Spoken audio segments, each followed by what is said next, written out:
So okay, so first, buy and hold. If you're busy at work, don't have enough time for market, you can enter this share and hold it to about $120 and or higher, right? So and you might wait 1-2 years and it might go to $150. In this case, you will make much more money. But even if it goes to 120, which is quite possible based on last 2-year trend, you can make about 20% of profit, okay, plus dividends. And it might be a year, like 1.5 years. Much better than any banks will offer you.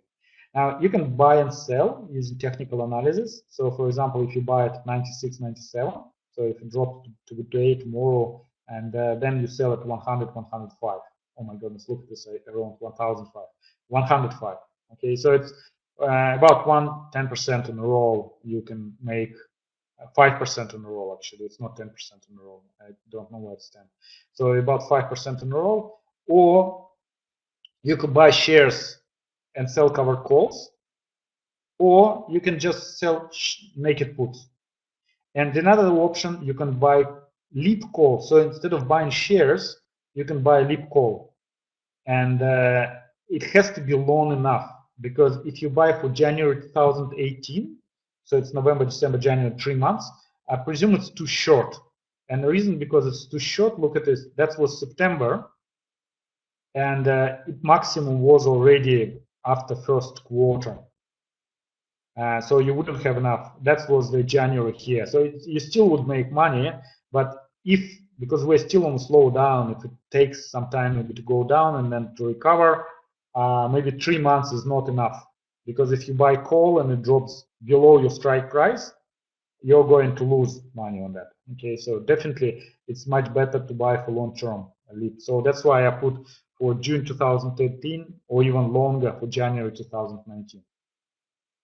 So now let's have a look how much money we can make. So first, I looked at calls. So if we buy shares and rent them, again, the best probably to buy it lower. But I just generally want to show you how much money you can make by renting shares with that particular company. Because the company is actually the company I just showed you before. Come back. Now look at the earnings predictability, 100%. So do you think if earnings predictability is so high, is it going to be a lot of volatility before earnings or after earnings? If they practically all the time, whatever they're saying, they come up to this number. Yeah, volatility is low. Yeah, that's why we can expect when you see something like that, that option premium wouldn't be high that much. Same as Nike, right? When we look at Nike, same as Hershey when they have it. So that's why if we go here, also what we can see, if we buy shares at $98.13 and we look at strike price of the current level, same as now, and look, I took only 11 days and 18 days before earnings, because earnings are 9th of November, so I want to enter an exit position before that. So that's what I can see. $98, I'm selling 13 cents lower than I buy, but I'm receiving $1.15. So what would be my time value? Who can tell me straight away? So if I'm getting $1.15, but I'm selling 13 cents lower, correct, Dory? $1.02, and that's what actually we're getting. $1.02 minus commission, it gives us about 1% of profit within 11 days. Okay, and then we can do again something like that. So if you use this strategy and repeat it again and again and again, annually it will give you about 34% return. Okay, because it's 1% for 11 days. So you can do it 3 times like that a month. Okay, and get 3% return. Okay, and your average price in this particular case goes to $96.99, so it's $97, $1 below the thing. So that's why probably it's, if you're patient enough, you might wait until it drops down that dollar and just buy it $1 less. Okay, so that's why sometimes it's much better. Now, if you go for longer term, so for 18 days, and look at the same strike price of $98, we can see that I can get 149. So not 115, but already a bit more. And in this case, my profit would be 1.3%. But this 1.3% would be within 18 days. And if you look at the annual return, it's actually less now. So if before I was like every 10 days, 34% return annually, here 27%. It's still quite good return if you consider like a long term, right? And then look, if I go for lower strike price, $97, so I'm going to sell here $1.13 lower than I purchased, but I am getting $2.07 right now. I kind of protect myself that the share price drops down, and my average price here is going to be $96.07. So my break-even point is much lower right now. It's $2 below the current price.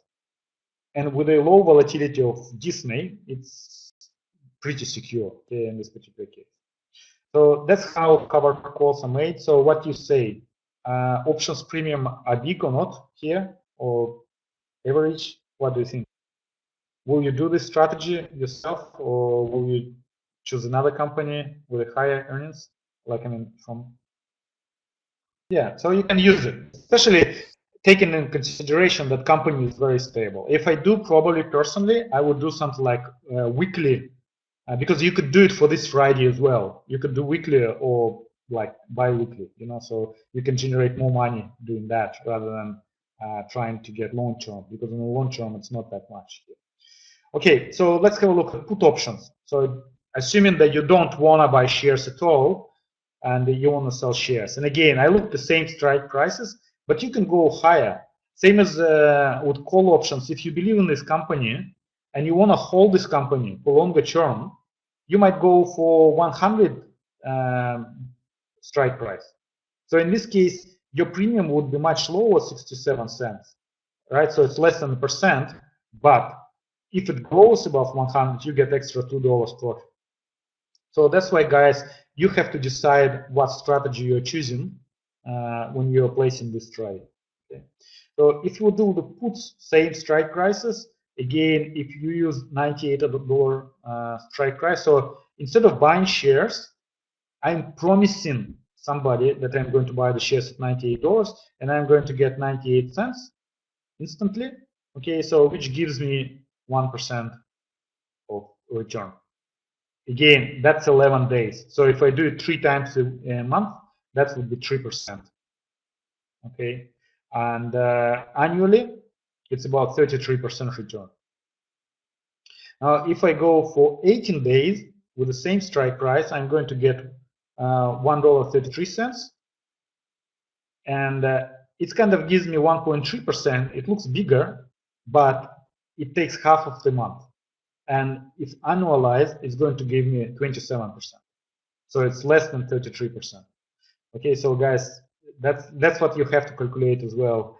And if I go for $97 strike price, so it's like conservative option, I get only $1 now, and that will give me 18% return on investment. But if I have to buy the shares, my share price would be $96.25.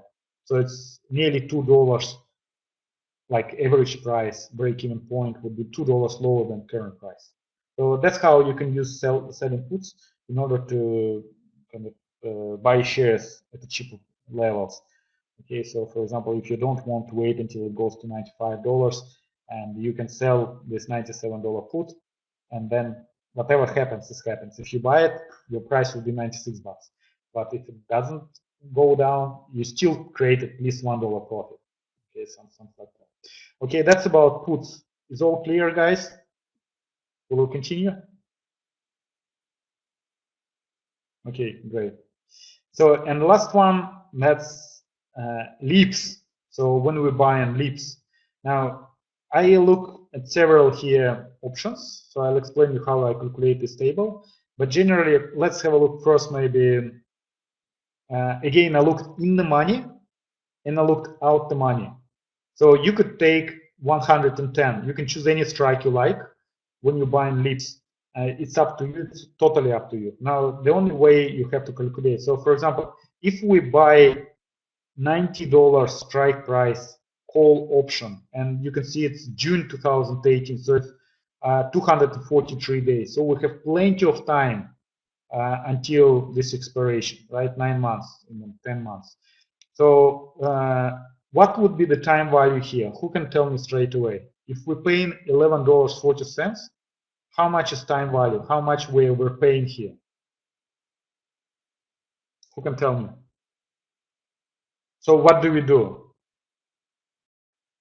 It means like we are going to buy shares at $90, right? That's what we're doing. We offered somebody that we're going to buy shares at $90, and we buy this. Then we add 90 plus 11.40. So what's our price will be, like average price, cost of our shares, how much is going to be for us? Yeah, no, correct. It would be $101.40, correct? Correct, Luke, completely. And what's the share price right now? And right now the share price is $98.13. So it means that we overpaying how much? $3 and whatever 27 cents, correct? So this $3.27 is the time value. That's what we are paying for this. So we were paying, but instead of investing $98, we invest in only $11.40. So it's 9 times less, like 8 times less. Okay, so our return on investment, of course, will be higher. Okay, when we are buying and selling this particular case. So let's have a look. For us, important to understand. Okay, if we buy LEAP, so for $11, okay, and I look at here two options like that. So it's this one, option premium, and another one. So we have two, and I put two target prices. One is we're going to sell when the share price reaches $100. So it's only $2 higher than current price, and another $105. So I didn't look at the prices of $120 or $150. No, I look at that because if you're buying options, you might be in and out very quickly. So you don't hold it for long term, right? So it just might be very quick trade, maybe a few days. Like if it goes to $100, it might be only 2 days or 3 days. Okay, and then you might consider entry position. So how can we predict what's the price of the option going to be in 2-3 days?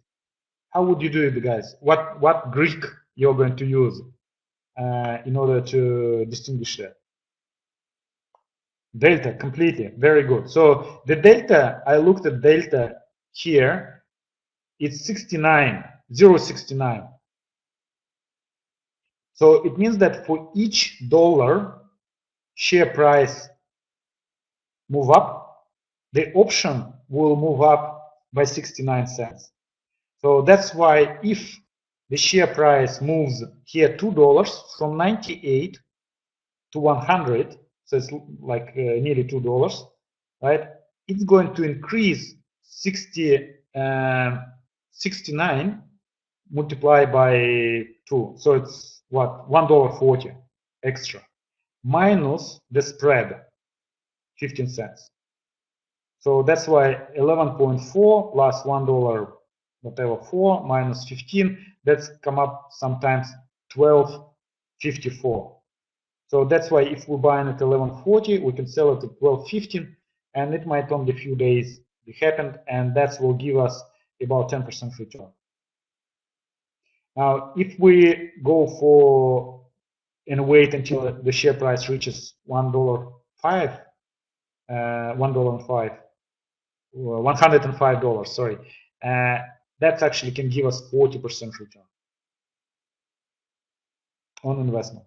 Now, important thing when you trade in options, that you have to be very careful with managing your portfolio. This type of buy-ins have to be not more than 5% of your portfolio. So if you have $100,000 in your account, that's only $5,000. If you have $10,000 in your account, that's only $500 you can put in this trade. And the reason for that, because if it goes below $90 strike price and stay there until June, for whatever reason, okay, share price will be there, and you're going to lose all the money. Okay, so that's all your investment will be gone, all $11 will be gone. So that's why you have to understand that. So that's why some people prefer to buy it and pay not $11 in the money, but actually go out the money. Okay, and if you go out the money, instead of paying $11, you're going to pay $5.50. So it's half of it. Okay, with the strike price. Your break-even point is going up. So now it's already $105.50 and above. So if you decide to buy those shares using option, but if you just option trader and you want to buy it and exit it, so look what's going to happen here. So that's this share, okay, here and here. In this particular case, where the delta is 49 cents.